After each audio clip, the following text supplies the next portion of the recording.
மக்களவைத் தேர்தலில் மூன்றாம் கட்டமாக 93 தொகுதிகளில் நேற்றுடன் பரப்புரை ஓய்ந்த நிலையில் நாளை வாக்குப்பதிவுக்கான ஏற்பாடுகள் தீவிரமாக நடைபெற்று வருகின்றன.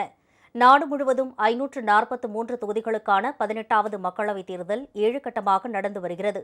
முதல் கட்ட தேர்தல் கடந்த மாதம் 19ஆம் தேதி தமிழ்நாடு உட்பட 21 மாநிலங்களில் உள்ள 102 தொகுதிகளில் நடைபெற்றது. இரண்டாம் கட்ட தேர்தல் கடந்த மாதம் 26ஆம் தேதி கேரளா உட்பட 13 மாநிலங்களில் உள்ள 88 தொகுதிகளில் நடந்து முடிந்தது. இதைத் தொடர்ந்து மூன்றாம் கட்ட தேர்தல் 11 மாநிலங்கள் மற்றும் யூனியன் பிரதேசங்களில் உள்ள 93 தொகுதிகளில் நாளை நடைபெறவுள்ளது.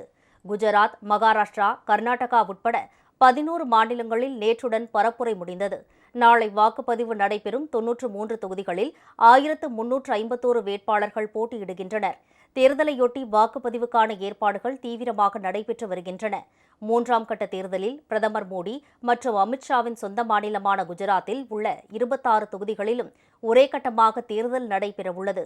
சூரத் தொகுதியில் எதிர்த்து போட்டியிட்ட அனைத்து வேட்பாளர்களும் வேட்புமனுவை திரும்பப் பெற்றதால் பாஜக வேட்பாளர் வெற்றி பெற்றுள்ளார். இதனால் நடுவண் உள்துறை அமைச்சர் அமித்ஷா போட்டியிடும் காந்திநகர் உட்பட 25 தொகுதிகளில் மட்டும் தேர்தல் நடக்கிறது.